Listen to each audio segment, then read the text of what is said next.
Yo, c'est Loss et on se retrouve dans la vidéo du jour, c'est parti. J'espère que vous allez bien. Aujourd'hui on va parler de sneakers sous-cotés ou de marques sous-cotées. Évidemment les paires dont je vais vous parler c'est évidemment mon avis personnel. Je me suis basé aussi selon les prix, au retail et à la revente. La qualité de la paire, la boîte aussi en fait partie. La communication qu'il y a eu dessus c'est important aussi. L'avis général global de la paire. Donc c'est parti pour 5 paires de sneakers et de marques sous-cotées. On est parti.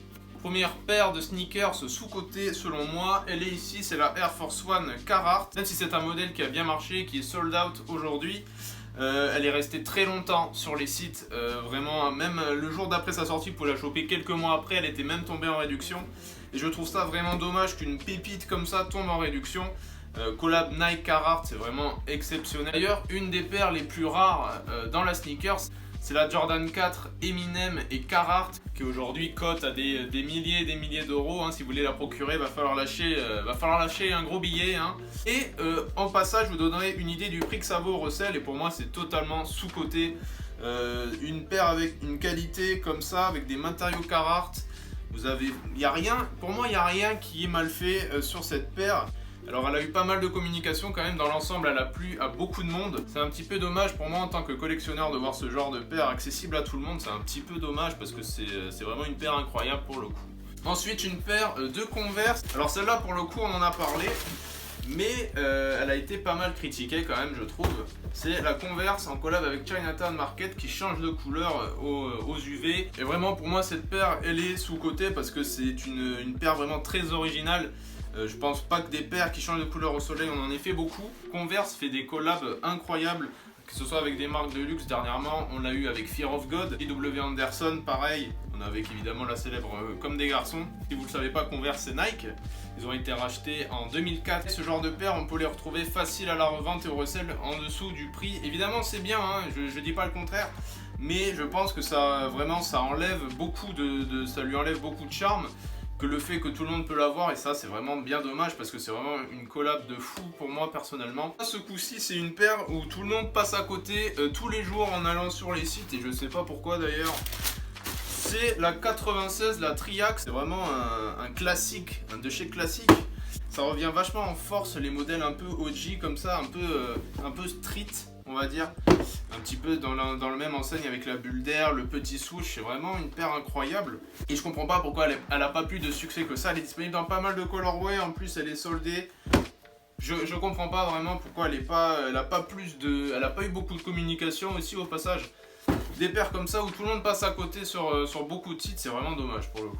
Alors là on va parler d'une paire déjà, je vous laisse la boîte voilà sous les yeux. Alors faut savoir que les paires c'est bien, mais la boîte, s'il y a une bonne boîte avec, c'est toujours mieux. La boîte, pour le coup, c'est vraiment important. C'est important que ça soit travaillé. Évidemment, toutes les boîtes ne peuvent pas être travaillées, ça c'est sûr. Mais pour le coup, quand il y a une paire qui est intéressante, qui est jolie, c'est comme si je te mettais une Fear of God à 350 € dans une boîte Nike rouge. Je te la sors là-dedans, bah tu vas gueuler quand même, non? Parce que tu dis 350 €, tu t'attends à ce que la paire soit travaillée, ça c'est bien, qu'elle soit bien faite.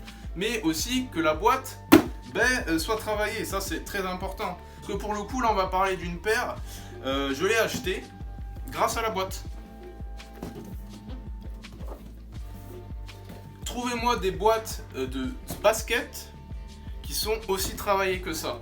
Ils poussent les choses au bout, là ils vous mettent une petite cuillère, voilà, avec des cônes de glace, hop, dessus. Si on fait une collab et que la paire est travaillée mais pas la boîte, c'est vraiment, ça gâche tout je trouve pour le coup. Un classique de chez classique, la Reebok, je vous avoue que c'est compliqué à la porter un petit peu, mais vraiment très sympa cette petite collaboration qui plaira pas à tout le monde et ça c'est dommage parce que là tout est travaillé sur cette collaboration, que ce soit la boîte, que ce soit la paire, la collab aussi, Reebok Billionaire Boys Club. Billionaire Boys Club, si vous connaissez pas, c'est un putain de magasin. Si vous connaissez pas Billionaire Boys Club, allez checker leur compte Insta. Vraiment, ils font c'est une marque de qualité. Même la qualité, on en parle de la qualité. Sur certaines paires, par exemple sur des Nike Air Max qui sortent dernièrement, sur des packs de 90, sur des packs d'Air Max One. Alors pour vous dire, sur certaines paires que j'ai reçu des paires avec des traces de colle dessus, avec des marques de stylo sales, avec de la peinture en trop dessus. Là vraiment ça te dégoûte de ton achat et c'est vraiment des paires que j'ai reçues et que j'ai achetées et le prix pour moi ça ne change rien. À partir du moment où vous mettez une paire sur le marché, qu'elle soit à 60 € ou à 300 €, Elle doit être bien faite. Voilà, pour moi elle doit être bien finie. Parce qu'il y a quelqu'un qui va l'acheter, qui va mettre de l'argent dedans. Donc la paire, elle doit être bien finie. Si tu mets un produit sur le marché, elle doit être bien finie. Pour moi c'est totalement logique. Par exemple sur toutes les Jordan, qui tournent autour entre 160 et 250 euros. Pourquoi elles sont à ce prix là? Parce que tout simplement, il y a plein de collectionneurs de Jordan aujourd'hui. Pas que les collectionneurs de sneakers, vous avez les fans de basket, ceux qui sont nés dans les années 80, qui ont grandi avec le basket, ceux qui sont vraiment fans depuis qu'ils sont tout petits et qui vont acheter parce que ça va leur rappeler leur enfance. Jordan joue énormément là-dessus. Ils jouent sur les coloris OG, sur les paires OG. Ils en sortent tous les semaines des nouveaux coloris Jordan. Parce que ça marche et parce qu'ils peuvent le mettre à 200 euros, ils savent que ça va être sold out. Ils savent que ça va être sold out parce que Jordan, c'est connu dans le monde entier pour les paires de sneakers. Jordan, c'est un nom qui est connu dans le monde entier, tu peux pas passer à côté, ça c'est sûr et certain. Donc on peut mettre une paire de sneakers à 200 euros, on sait que chez Jordan, elle va se vendre. Et ça c'est sûr et certain. Et des Jordan, on en trouve très peu soldés, voilà, à part une vingtaine, une trentaine d'euros, c'est très rare de trouver une Jordan soldée. Et là, pour le coup, on a une paire qui coûte 90 euros et qui est parfaitement bien finie. Les matériaux utilisés sont bien faits, vous avez des goodies en plus, vous avez une boîte travaillée, du brodé, voilà, dessus. Il n'y a rien à dire sur cette paire. 90 euros pour ça, mais c'est vraiment exceptionnel pour le coup.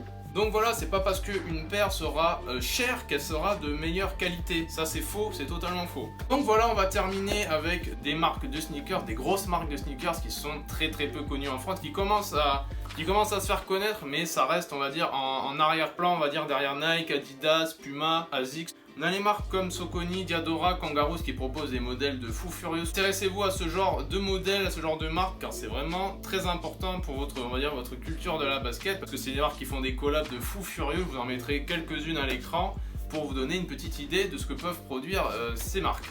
Voilà, on pourrait y passer des heures sur le sujet. Sur des prochaines vidéos, je parlerai des paires sur côté, comme là je viens de faire des paires sous côté. Voilà, c'est très intéressant de comparer les choses.